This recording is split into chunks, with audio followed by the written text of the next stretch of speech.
Salut, c'est Stéphane Streaming. Aujourd'hui, on part direct sur une tier list des actualités sur l'environnement. Et on commence tout de suite, les amis, avec l'eau potable en France qui est contaminée par un polluant éternel. Bon, là déjà, on sait qu'on est sur une actu très peu surprenante. C'est un peu comme dire qu'on a retrouvé des traces d'excréments dans la bouche d'Emmanuel Macron. Est-on vraiment surpris ? Non. Tout part de septembre dernier, date à laquelle l'Autorité européenne de sécurité des aliments annonce que le flufésanate,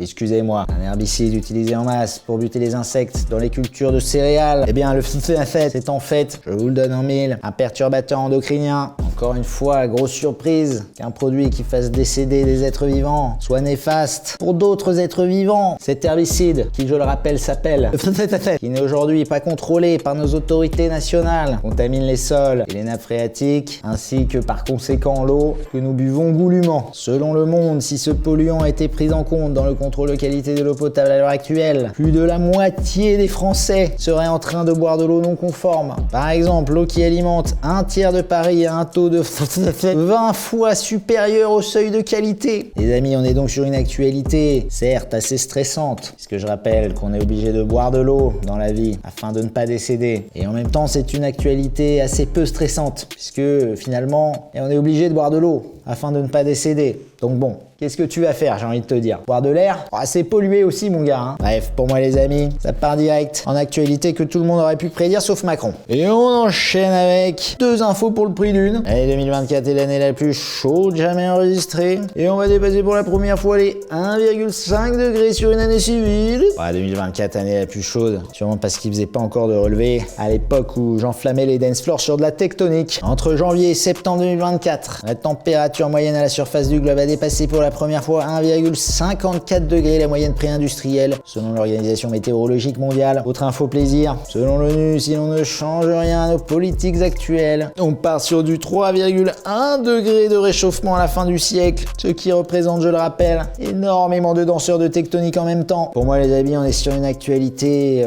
qui fait sa part en termes d'angoisse. Voilà, on a ce chiffre symbolique de 1,5 degré qui est franchi pour la première fois. On se revoit avec nostalgie, assistant à la COP21 à Paris, sous la présidence de ce bon vieux Hollande, qu'on embrasse. Voilà, le plus gros problème de l'époque, je rappelle que c'était que le président s'était barré en scout, voire une meuf. Ouais, c'était vraiment ce qui préoccupait la France à l'époque. Bref, le seul point négatif de cette info, c'est qu'on se dit que finalement, 1,5 degré ça va. Ok, il y a 2-3 oiseaux qui décèdent. Ok, il fait un peu chaud par moment. Quelques pluies torrentielles par-ci par-là. Mais globalement, on s'en sort quoi. 3 degrés à la fin du siècle, ça peut pas être si pire. Et on se dit tout ça en se fourrant évidemment un gigantesque doigt dans l'œil. Malgré tout, ça baisse la note de l'angoisse de cette actualité. C'est pour ça que je vais la classer seulement en actu de très bonne qualité en termes de dépression. Dites-moi dans le chat si vous êtes d'accord avec ça. Pas d'insultes, Pépouillane29 s'il te plaît. C'est bandef. On embraye les amis bien logiquement avec ce sondage de l'ADEME, qu'on embrasse bien sûr, et qui nous apprend que les Français sont de plus en plus climato-sceptiques. Presque un tiers d'entre nous considèrent que les désordres climatiques sont des phénomènes naturels comme il y en a toujours eu, en augmentation de 7 points par rapport à l'année dernière. Faut qu'on se rende bien compte, il y a un tiers des gens dans notre pays qui regardent ce graphique-là, qui montre l'évolution des températures ces 10 000 dernières années, et qui sont là, je vois pas où est le problème, en fait. Ça me semble être une évolution tout à fait naturelle des températures, hein. Ce mur extrêmement abrupt qui débarque pile au moment où on s'est mis à rejeter du CO2 en masse dans l'atmosphère. Il y a toujours eu des cycles sur Terre, hein.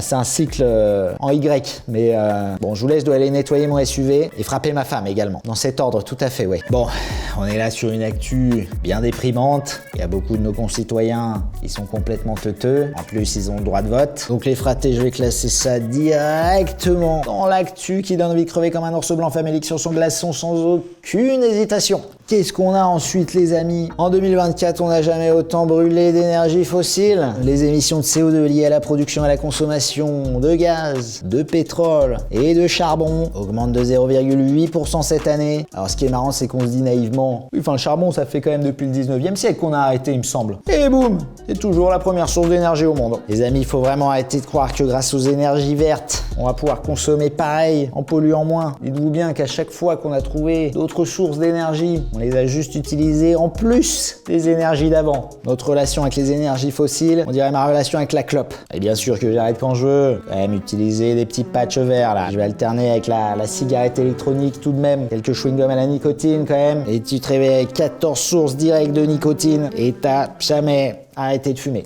On est ici sur une nouvelle environnement bien déprimante comme on les aime. On est sur une actualité qui nous rappelle que tous nos efforts sont absolument vains. Que pisser sous la douche dans une économie capitaliste, c'est comme mettre de la crème solaire en enfer. C'est mignon mais ça sert pas à grand chose. Les amis, encore une fois, pour moi on est sur une actualité qui donne envie de bien crever comme un ours blanc famélique sur son glaçon.